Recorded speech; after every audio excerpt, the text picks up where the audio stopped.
What is happening, guys? Welcome back to Blank's Corner. Hello, YouTube. Back already with another video. I wanted to put this out there. It's a deck profile, but it's very much a concept for a deck. Still needs to be tested quite a bit. I just wanted to get this out here just to show you just my general ideas of like what a deck would look like. This is definitely subject to change. Please comment any suggestions or changes you think you would make. I'd love to hear them. This game is super young in its lifespan. People are still getting their product, and it's just so exciting to see what people decide to cook up. And my brain, I've just been on cook mode ever since I heard about this. So a card I pulled that I was really inspired to, well, I want to build just about everything, but a card that I really enjoyed was Djin Morigins. Has the soul of room service, one of my favorite cards in Monster Club. I'm running a 25 card main deck because I feel like consistency still very important. It's not a must because, as we know, this game has no limit on the main deck capacity. As far as I know, you could run as many copies of something and as many cards as you'd like. So if you want to be absolutely unhinged, feel free to do so. I'm playing it safe on the 25 card count, and I just want to show you guys what I got. So we managed to pull one Djin Morigins. This card has an extremely good effect. It has good stats. 800 power score, 400 alt. Alt's not great, but there has to be a trade-off there. On play, draw 5. So even better than room service in a sense, because it's not draw until you hold 5. It's just draw 5 cards and continue playing the game. So we're running one copy of the boy. So we'll break it down. We'll go from highest level to lower. So these, for my 3s, I'm playing 1 Stacker Djin and triple Thorin. These are my 3s. So this part of the line, that this gets you into this. So I feel like 3 might be a sufficient number. We'll see. He's kind of nice because at the end of turn, he can play a fire type card from the deck with a power score of 500 or less. I'll show you guys some targets for that. And Stacker Djin is sort of a tech in this build. I'll show you where he comes up, but it's nice that he could be stacked on top of any Morigin as the 3rd power-up. So I'll show you where that comes into play as well. So I'm running triple copies of Thorin and 1 Stacker Djin. Next for the 2s, those are all the level 3s. Now for the 2s, I am playing 1 Zifran. I only pulled 1 of this, but I think it's a phenomenal card. Especially, you'd probably only want to play it as a 1-of because I believe it does. Yeah, it does lock itself out if there is 1 engraved. This card can potentially be super threatening and get over a lot of threats. I just think it's an excellent card all around. I'm running 2 Orbiflux. This could be stacked on Pyro. Pyro's our primary original Morigin in this build. I like Pyro because it's just a different route you can take, and on play all stacks on your board turn face down. I think mind games could be fun in this. I'm not sure how good they're going to be, but I think setting stacks is going to be kind of cool. And Orbiflux doesn't go into anything else as far as I know.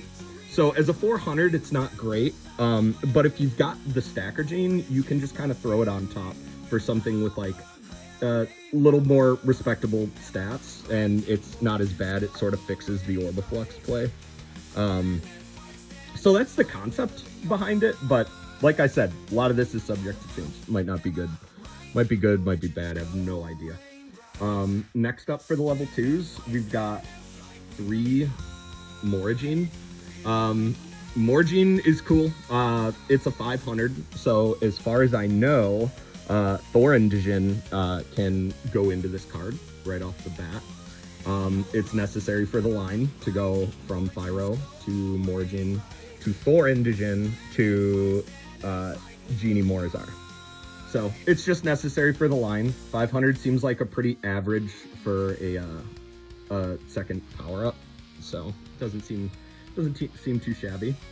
And now let's do it this way. I am running 1, 2, 3, 4, 5, 6, 7 copies of Thyro. Still finding a comfortable number for the Evo lines. I have no idea if this is... I've been pretty comfortable with 7. 8 seems like too much sometimes. A way to brick in this game is, you know, if you draw a ton of originals that don't have any effects and it's like the beginning to an evolution line, it could get a little cloggy. So 7 seems good. Like, I'm able to see it opening. And that's all you want. You want to be able to see at least like 1 or 2 in the open, and then gradually have like a steady tempo throughout the game. Being able to see it and go into your next line, having more options seems good. So 7 has been a pretty good number for me, but you know, it could be different for everybody. Let me know if you guys have any takes on what a better, more consistent line would be, but so far I've been rolling with 7 and it's been okay. Okay, and these are more original Morigins, but this is more so of a, well, we'll call these like the toolbox. It's like a toolbox of standard Morigins, original Morigins that I think are going to be pretty necessary for the most part.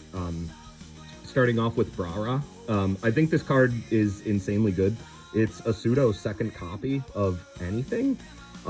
It's got 500 alt, 0 score, not super relevant because you're usually going to be trading this card for any other card in your grave, so it's really nice to have access to anything else at any point in the game. This card is excellent. It does lock itself out if it's in the grave for other copies, so I think one is good.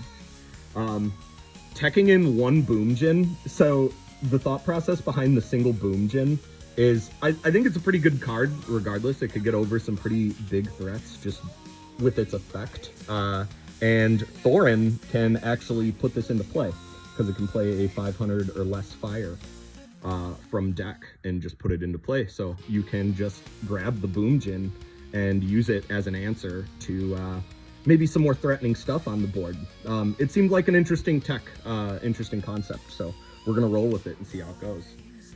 1 Djin. I managed to pull 1, of course, for the Zephyran line. Wish I had more, but like I said, it's not the worst thing. If this gets milled off from a direct attack, you can always grab it back with Brara. I don't know how consistent it's going to be at 1. Wish I had more copies, but we're going to test it out and see, and any changes will be posted as well. I have a hard time pronouncing this one. Okay, Excaris. So this is the flip side to Skignetti. It's an original, comes into play. If no copy engraved, it locks itself out if there's another copy, so you're playing the 1. On play, and if any turn starts, all attacks switch to score mode. This deck, your score mode is much better than your alt score, so Skignetti hurts quite a bit. You want an answer to that. You want to be able to shift your cards back into score mode. Running the 1 Thiep. Thiep is good just for that buff. On play, select 1 stack other than this stack, gains 100 points. As far as I know, this lasts forever. It doesn't say till the end of turn or anything like that. So if you want to buff something up just to get over it, it's just a really good utility. I think it's an excellent card all around. 1 Gulu. Another original, stat line not great, but we're playing it for the effect. On play, select a card, its special effect is dismissed. Anything that's super problematic, you can use this, especially if it has a constant effect. Solid card, in my opinion. I think Gulu is going to be seen a lot. And then finally, for the utilities, I'm running 1 Spherix. After being attacked, the attacking stack switches to alt score. I think this could be really good, even if you have to crash it into something just to get its stats down so you could get over something.